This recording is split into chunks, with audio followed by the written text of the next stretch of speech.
नमस्कार। लोक गायन हमारी मिट्टी की खुशबू है। ये गाँव कस्बों की ज़िंदगी, खुशियों, दुखों और परंपराओं को सुरों में पिरोता है।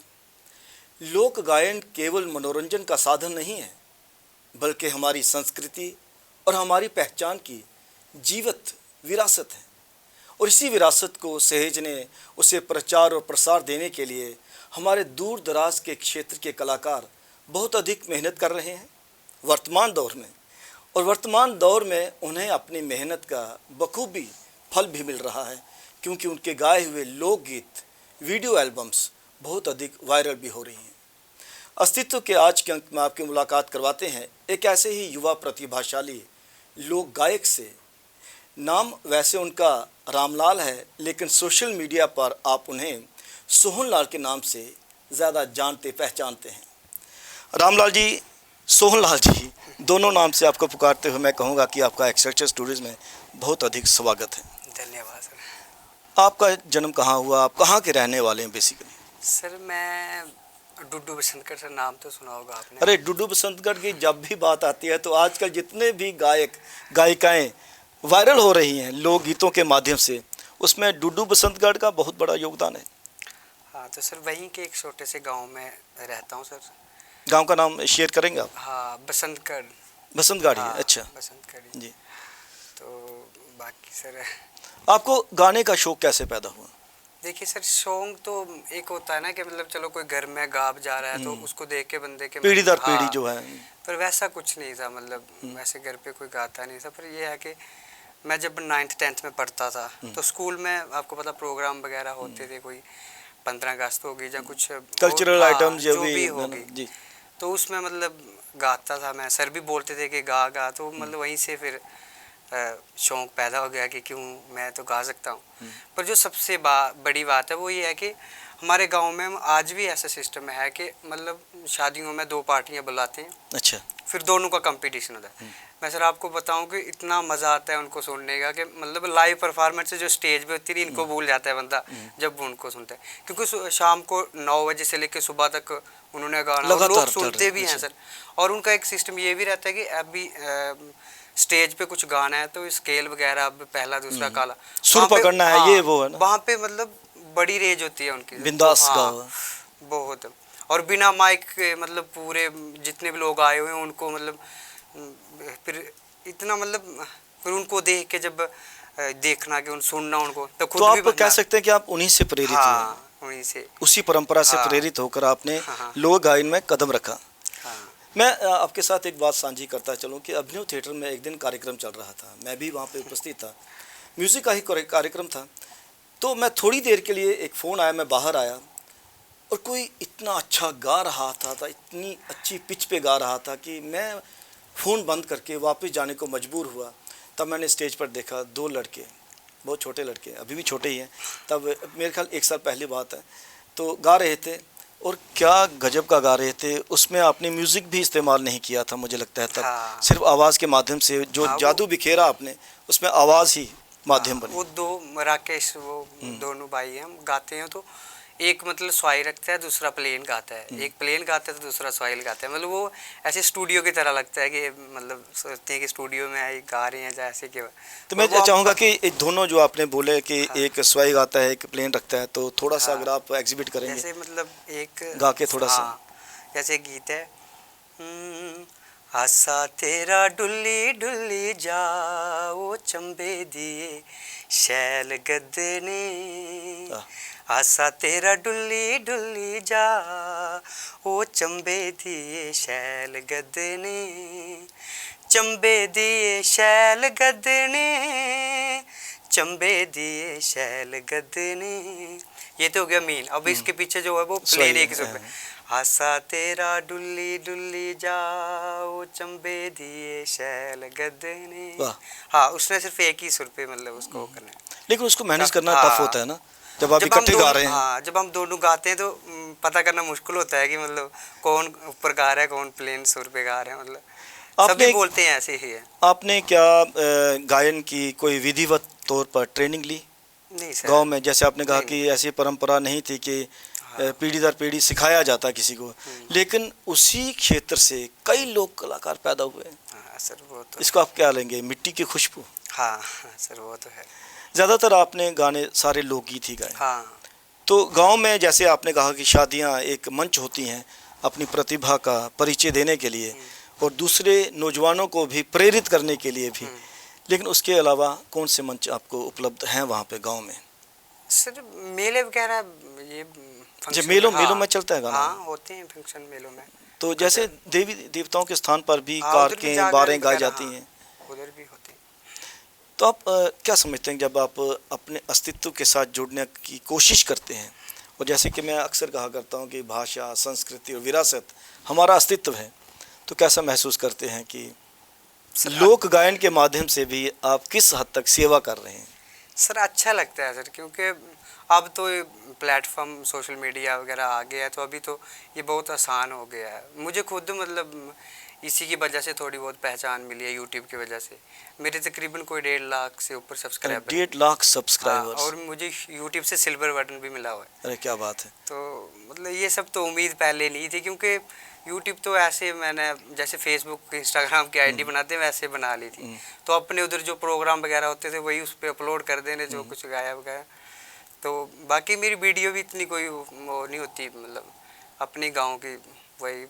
आप क्या समझते हैं कि जैसे कि लोकगीत गाया, तो लोकगीत में वो सारा इनपुट रहता है रीजन का, क्षेत्र का, है ना, भाषा, संगीत, लेकिन अगर आप वीडियो बनाते हो बहुत ज़्यादा ग्लैमरस, तो वो जो कॉन्फ्लिक्ट है, कंट्रास्ट है, वो अच्छा है कि गलत समझते हो उसे आप? नहीं सर, थोड़ा बहुत चेंज भी करना चाहिए, क्योंकि अगर जो दिखता है वही बिकता है। सर वो तो है, वो तो है। तो आप क्या समझते हैं कि जो अगर आप वीडियोस बनाते हैं तो वो इनोसेंस वीडियो में भी रहनी चाहिए? हाँ, जो सिंगर में है, जो गायन में है, वीडियो में भी वो चीज़ दिखनी चाहिए, ताकि देखने वाला भी उसको भी थोड़ा समझ आ जाए। क्योंकि कुछ लोग ऐसे भी होते हैं जो हमारी जो डोगरी है इसको, मतलब कई लोग ऐसे भी जिनको समझ नहीं आता, पर वीडियो से देख के मतलब पता चल जाता है कि ऐसे ऐसे हो रहा है। जो वीडियो की अपनी अलग भाषा होती है, संगीत की अपनी अलग भाषा होती है। सबकी। तो मैं ये भी जानना चाहूँगा कि जैसे आपको वहाँ पर एक एक्सपोजर मिला, कह सकते हैं, सोशल मीडिया के माध्यम से, तो आजकल आप विधिवत तौर पर ट्रेनिंग भी ले रहे हैं institute of music and fine arts में। अभी क्लासिकल वगैरह सब कुछ, अभी तो संगीत का पता भी चल रहा है कि संगीत क्या चीज़ है। पर पहले सोचा था पता नहीं फोक से बढ़ के भी कुछ है या नहीं, पर अभी पता चल रहा है कि नहीं, फोक से बढ़ के बहुत कुछ है। फोक ही बेसिकली बेस है। मैं दर्शकों के साथ एक और बात साझी करता चलूँ कि ये बेसिकली रामलाल, या जिन्हें आप सोहनलाल के नाम से भी जानते हैं, बेसिकली फोक आर्टिस्ट हैं। फोक में इन्होंने नाम कमाया, 1.5 लाख के ऊपर सब्सक्राइबर्स हैं यूट्यूब के, वायरल होती हैं इनकी वीडियोस, इनके गाने। लेकिन पिछले दिनों डिस्प्ले योर टैलेंट में इन्होंने फर्स्ट प्राइज़ निकाला है क्लासिकल म्यूज़िक में। वह आप प्लीज़ शेयर करेंगे कैसे फोक आर्टिस्ट थे सीधे क्लासिकल, और फर्स्ट अवार्ड जम्मू विश्वविद्यालय में सर, वो डिस्प्ले योर टैलेंट में? वो तो है सर, बाकी गुरुजनों की सर मेहनत बहुत करवाई है। आप कॉलेज में सिखवाते हैं, डॉक्टर रोशी मैम उनसे सीखा हुआ है, डॉक्टर दिवाली बातल उनसे, और डॉक्टर जसमीत कौर मैम उनसे भी सीखा हुआ है। उन्हीं ने तैयार करवा के मतलब अभी डिस्प्ले में भेजा था। तो चलो सर, कैसा लगता है कि एक फोक आर्टिस्ट को क्लासिकल म्यूजिक में अवार्ड मिलना? सर मेरे लिए तो बहुत बड़ी बात थी, क्योंकि ऐसा कभी सोचा भी नहीं था। क्लासिकल गाना भी है, कोई क्लासिकल भी गा सकता हूँ, ऐसा कोई मेरे लिए सर बहुत बड़ी बात है कि क्लासिकल गा। थोड़ा सा अगर क्लासिकल गुनगुना पाएंगे, मुझे पता है बहुत टफ होता है फोक आर्टिस्ट को क्लासिकल गाना, और एक वो शिफ्ट ओवर जो है, हाँ, वो भी करना, थोड़ा सा गुनगुना पाएंगे? उसमें सर कोई राग वगैरह जो मैंने परफॉर्म किया था, जोग राग। बिल्कुल, जोग राग एक्चुअली मेरे एक भैया हैं कठुआ के, देवेंद्र सरमाल, उनसे मतलब उन्होंने तैयार करवाया था मुझे जी।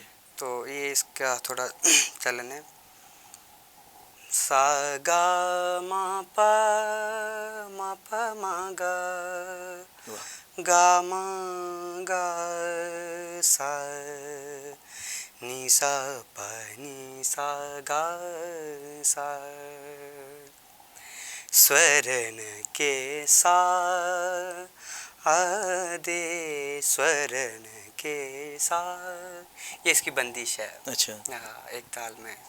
एक बात मैं कहना चाहूँगा कि जैसे पहले जब सोशल मीडिया इतना अधिक चलन में नहीं था ही नहीं, उन दिनों दूर दराज के क्षेत्र के कलाकारों को मंच उपलब्ध नहीं था। उनको ये शिकायत भी रहती थी कि हाँ। शहरों में जो भी मंच हैं हम लोगों तक नहीं पहुंचते, हम उन तक नहीं पहुंचते, लेकिन सोशल मीडिया ने एक क्रांति लाई है। हाँ सर, वो बात तो दिखती है सर, क्योंकि आजकल जो सोशल मीडिया पे दिख रहा है वही बिक रहा है सर। पहले बहुत मुश्किल थी, पर आजकल वैसा नहीं है कुछ। अगर आप सोशल मीडिया पे एक्टिव हो तो आप कहीं भी जा सकते हो। आपके जो लोकगीत होते हैं या जो भी आप गीत गाते हैं, उनमें जो शब्दावली रहती है वो दिल को छूने वाली होती है। हाँ सर, आपके गीत कौन लिखता है? मेरे मामू जी हैं एक, बिहारी लाल। अच्छा। हाँ, एक्चुअली मेरी एक पार्टी भी है, हमारा 7-8 बंदों का ग्रुप है जो गांव अच्छा। में मतलब कंपटीशन के लिए हो। ये कब से आपने शुरुआत की, वायरल होने के बाद कि पहले से? पहले से, मतलब अच्छा। स्टार्टिंग से उनके साथ गाता बजाता था। तो वायरल तो उसके बाद फिर जब चैनल वगैरह बनाया, वीडियो अपलोड की, तो फिर उसके बाद लोग जानने लगे। वो ही लिखते हैं, मेरे मामू लिखते हैं, अच्छा लिखते हैं वो। आप बेसिकली फोक सिंगर हैं। हाँ। बिंदास होके गाते हैं। हाँ। म्यूजिक की कोई ज़रूरत नहीं है। हाँ। और खुली जगह पे गाते हैं ना, जैसे जंगल में खड़े होके भी गाते हैं, वो भी वीडियोस आपकी आती हैं। लेकिन वहाँ से स्टूडियो तक का जो सफ़र है आपका, वो कैसा है? स्टूडियो में जो बंदिश होती है, जो आपको म्यूज़िक डायरेक्टर, अरेंजर कहता है ऐसे गाओ, ऐसे सुर पकड़ो, वहाँ पे आपको कुछ दिक्कत होती है? सर देखो, गाना होता है 5 मिनट का। हाँ। जब देखने वाला होता है वो तो ये सोचता है कि चलो 5 मिनट का गाना है। हाँ। पर जब रिकॉर्डिंग वगैरह होती है फिर से टाइम तो लगता है। अगर एक चीज़ आप उसको गा रहे हो तो फिर एक बार गलत होगी, 2 बार गलत होगी, उसको मतलब चेंज करते करते मतलब काफ़ी टाइम लगता है, 2-3 घंटा, 1 दिन भी लग जाता है। कभी कभी ऐसा होता है नहीं एक का।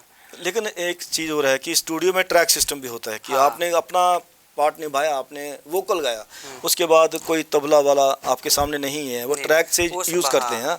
म्यूज़िक इस तरह से अरेंज हाँ, किया जाता है। वो सब।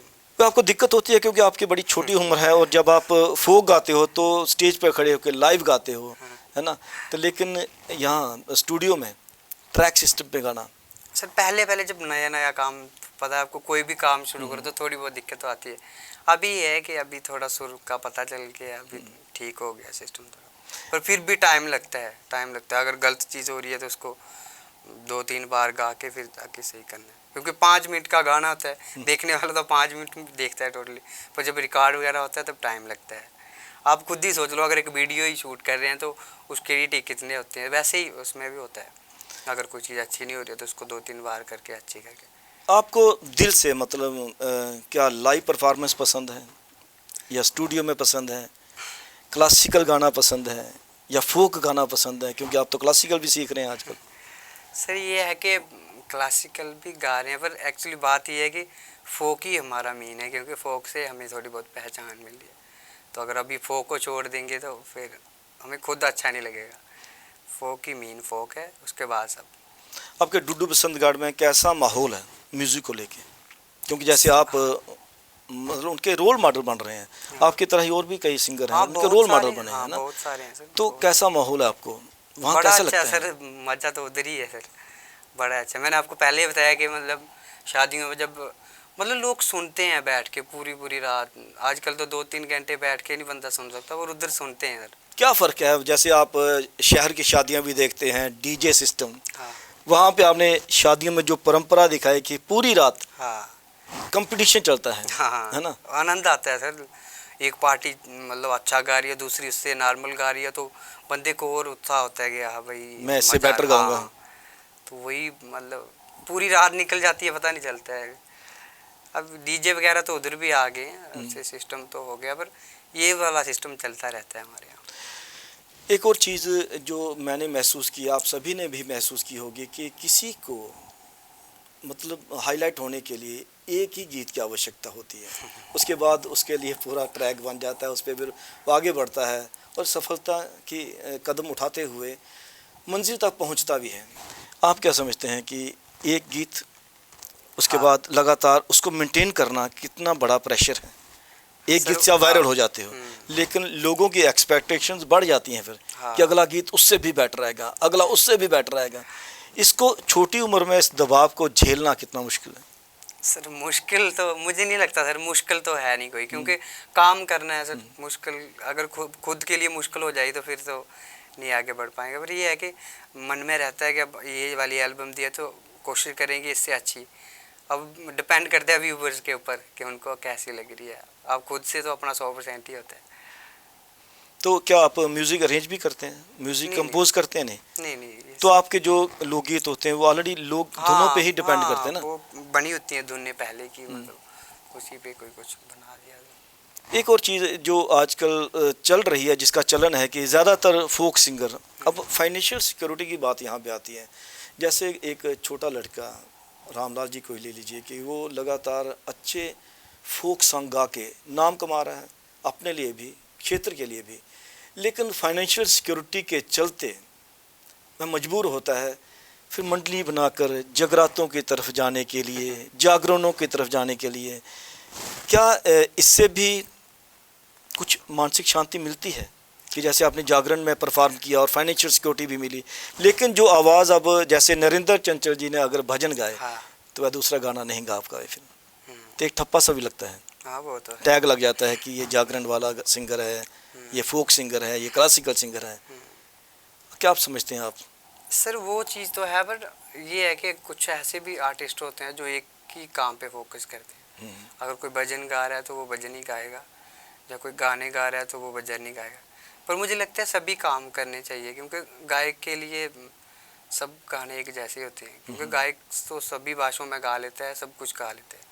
गायक तो कुछ भी गा सकता है, तो मुझे लगता है सब कुछ गाना चाहिए। आपको लगता है कि जैसे जब भजन गा रहा है तो भजन में रम जाना चाहिए इंसान, गायक को? हाँ, जब गाना गा रहा है तो गाना, फोक गा रहा है तो फोक, क्लासिकल गा रहा है तो क्लासिकल, हर एक चीज़ दिखनी चाहिए, जो गा रहा है वो दिखनी चाहिए बस।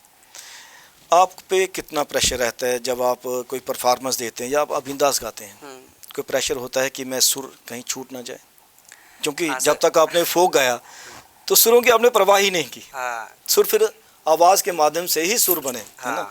लेकिन जब आप पीछे डीजे वाला बैठा है, कोई भी म्यूज़िक जो आपको दे रहा है, हारमोनियम वाला बैठा है, सामने तबले वाला बैठा है, अगर उसके सुर को पकड़ना हो तो आपको दिक्कत होती है क्या? अभी तो नहीं होती, क्योंकि अभी 3-4 साल सीखते हुए हो गए, मतलब थोड़ा बहुत। पहले होता था कि कैसे गाने हैं, क्या पता सुर ना छूट जाए, जहाँ स्केल ना मैच हो, जहाँ ताली छूट जाए, तो फिर पब्लिक देखती है तो फिर ये सब होता है। फिर ये है कि मतलब अभी ये सब नहीं होता है, क्योंकि अभी माँ सरस्वती की इतनी सी देन है कि मतलब अभी ताल वगैरह सुर वगैरह मिल जाते हैं, मतलब कोई दिक्कत नहीं आती है। एक और मैं चीज़ आपसे जानना चाहूँगा कि जैसे आप डुड्डू बसंतगढ़ के रहने वाले हैं, वहाँ पे आपने किसी से नहीं सीखा, आपने शादियों में जो लोग गाते थे, पार्टियाँ गाती थी, उनसे इंस्पायर होकर आपने भी गाना स्टार्ट कर दिया। आप क्या समझते हैं कि ये पीढ़ी दर पीढ़ी जो चलने वाली कला है, उसके लिए विधिवत तौर पर ट्रेनिंग देने वाले भी होने चाहिए? जैसे आपके गाँव में ही जो इस्टेब्लिश हो चुका है, वो छोटे बच्चों को विधिवत तौर पर ट्रेनिंग भी दे, उन्हें रियाज का भी सिखाए कि रियाज भी करना ज़रूरी है। सही बात है, ये चीज़ होनी चाहिए। मुझे भी लगता है कि ये चीज़ होनी चाहिए, क्योंकि अगर कोई सिखाने वाला होगा तो सीखने वाले बहुत हैं। सीखने वाले हर किसी को लगते हैं, क्योंकि आजकल सोशल मीडिया उस पर देख के यार मैं भी तो गा सकता हूँ। सिखाने वाला हो तो सीखने वाले बहुत हैं। एक और अगर आप कोई गाना गुनगुनाना चाहेंगे तो? फोक, क्योंकि तो, फोक हमारा बेसिकली अस्तित्व है। एक गाना था सर, वो ब्रिजमोहन सर का ही लिखा हुआ, उन्होंने कंपोज किया। अच्छा, डोगरी डोगरी दा मान बधाया सर, वो यूट्यूब पे भी है, बड़ा वायरल हुआ वो गाना। बिल्कुल। डोगरी ओ डुगरे दा मान बधायो, माँ बोली डोगरी दा कर्ज चुकायो, ओ माँ बोली डोगरी दा कर्ज चुकायो। बड़ी कै मिठी है डोगरी बोली, आपू भी बोलियो दुए शाबल वायो, ओ आपू भी बोलियो दुए शाबल वायो। क्या बात है जो आपने इस गीत के माध्यम से कहा है, मैं उम्मीद करेंगे कि लोगों तक पहुंचेगा और लोग सभी विशेषकर डोगरी भाषा को पूरा मान सम्मान देंगे। घर में भी अपने बच्चों के साथ, रिश्तेदारों के साथ, औरों के साथ भी, और डोगरों के साथ भी हम डोगरी बोलते हुए देखेंगे। आप एक्सएक्चर स्टूडियोज़ में आपका बहुत बहुत धन्यवाद। Thank you sir. अस्तित्व के इस अंक में आपने बातचीत सुनी रामलाल यानी सोहनलाल जी से। उन्होंने कहा कि अपने गीत के माध्यम से भी वही चीज़ बाद में दर्शाई है कि हम सभी को अपनी मातृभाषा डोगरी का मान सम्मान करना चाहिए। डोगरी को प्रमोट करने के लिए अलग अलग यत्न करने चाहिए। सिर्फ संस्थाओं पर ही डिपेंडेंट रहना अच्छी बात नहीं है। व्यक्तिगत स्तर पर भी ऐसे ही प्रयास होने चाहिए जैसे कि रामलाल जी या सोहनलाल जी भी कर रहे हैं। एक्सएचए स्टूडियो से कैमरा पर्सन करण सिंह के साथ राजेश्वर सिंह राजू को अब दीजिए इजाज़त। नमस्कार।